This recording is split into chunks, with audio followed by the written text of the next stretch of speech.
Mumbai Indians ತಂಡದ bowling ಉತ್ತಮವಾಗಿತ್ತು. Hardik Pandya 2 wicket ಪಡೆದರೆ Trent Boult, Deepak Chahar, Mujeeb ಉರ್ ರೆಹಮಾನ್ ಮತ್ತು ಸತ್ಯನಾರಾಯಣ ರಾಜ್ ತಲಾ 1 ವಿಕೆಟ್ ಪಡೆದರು. ಇದಕ್ಕೆ ವ್ಯತಿರಿಕ್ತವಾಗಿ ಗುಜರಾತ್ ಟೈಟಾನ್ಸ್ ತಂಡವು ಡೆತ್ ಓವರ್ಗಳಲ್ಲಿ ರನ್ ಗಳಿಸುವಲ್ಲಿ ವಿಫಲವಾಯಿತು. ಅವರ ಮಧ್ಯಮ ಕ್ರಮಾಂಕದ ಬ್ಯಾಟ್ಸ್ಮನ್ಗಳಾದ ರಾಹುಲ್ ತೆವಾಟಿಯಾ, ರಶೀದ್ ಖಾನ್, ಕಗಿಸೋ ರಬಾಡ ಮತ್ತು ಸಾಯಿ ಕಿಶೋರ್ ಕೂಡ ಹೆಚ್ಚು ರನ್ ಗಳಿಸಲು ಸಾಧ್ಯವಾಗಲಿಲ್ಲ. ಈ ಕಾರಣದಿಂದಾಗಿ ಗುಜರಾತ್ ಟೈಟಾನ್ಸ್ ದೊಡ್ಡ ಮೊತ್ತವನ್ನು ಗಳಿಸುವಲ್ಲಿ ವಿಫಲವಾಯಿತು ಎಂದು ತೋರುತ್ತದೆ.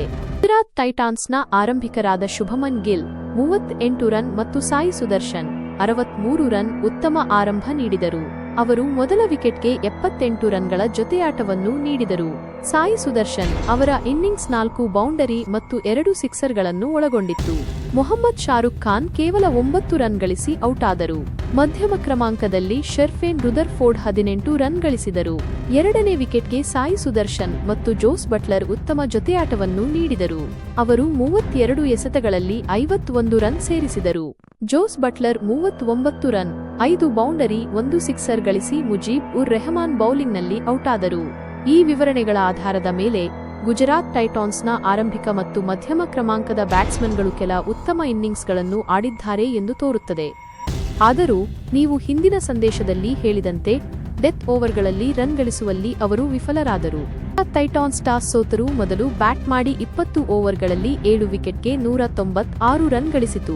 ಸಾಯಿ ಸುದರ್ಶನ್ ಅವರ ಅರ್ಧಶತಕ 63 ರನ್ ತಂಡಕ್ಕೆ ಪ್ರಮುಖ ಕೊಡುಗೆ ನೀಡಿತು. ಮುಂಬೈ ಇಂಡಿಯನ್ಸ್ 197 ರನ್ಗಳ ಗುರಿಯನ್ನು ಬೆನ್ನಟ್ಟುವಲ್ಲಿ ವಿಫಲವಾಯಿತು ಮತ್ತು 20 ಓವರ್ಗಳಲ್ಲಿ 6 ವಿಕೆಟ್ಗೆ 160 ರನ್ ಗಳಿಸಲಷ್ಟೇ ಶಕ್ತವಾಯಿತು. ಸೂರ್ಯಕುಮಾರ್ ಯಾದವ್ 48 ರನ್ ಅವರ ಹೋರಾಟ ವ್ಯರ್ಥವಾಯಿತು. ಗುಜರಾತ್ ಟೈಟಾನ್ಸ್ ಪರವಾಗಿ ಪ್ರಸಿದ್ಧ್ ಕೃಷ್ಣ 7/12 ಮತ್ತು ಮೊಹಮ್ಮದ್ ಸಿರಾಜ್ 7/34 ಉತ್ತಮ ಬೌಲಿಂಗ್ ಪ್ರದರ್ಶನ ನೀಡಿದರು. ಹಾರ್ದಿಕ್ ಪಾಂಡ್ಯ ಕೂಡ 2 ವಿಕೆಟ್ ಪಡೆದರು. ಮೊದಲ ಇನ್ನಿಂಗ್ಸ್ನಲ್ಲಿ ಬ್ಯಾಟಿಂಗ್ ಮಾಡುವಾಗ ಬೌಂಡರಿ ಉಳಿಸಲು ಪ್ರಯತ್ನಿಸಿದ ಸಾಯಿ ಸುದರ್ಶನ್ ಗಾಯಗೊಂಡಿದ್ದು ತಂಡಕ್ಕೆ ಹಿನ್ನಡೆಯುಂಟು ಮಾಡಿತು. ಗುಜರಾತ್ ಟೈಟಾನ್ಸ್ನ ಆರಂಭಿಕ ಜೊತೆಯಾಟ, ಶುಭಮನ್ ಗಿಲ್ ಮತ್ತು ಸಾಯಿ ಸುದರ್ಶನ್ ಮತ್ತು ಬೌಲರ್ಗಳ ಸಂಘಟಿತ ಪ್ರದರ್ಶನ ತಂಡದ ಗೆಲುವಿಗೆ ಕಾರಣವಾಯಿತು.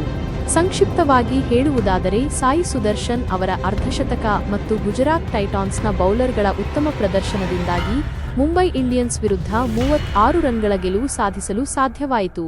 ಇದು 2025ರ ಐಪಿಎಲ್ನಲ್ಲಿ ಗುಜರಾತ್ ಟೈಟಾನ್ಸ್ನ ಮೊದಲ ಗೆಲುವಾಗಿದೆ.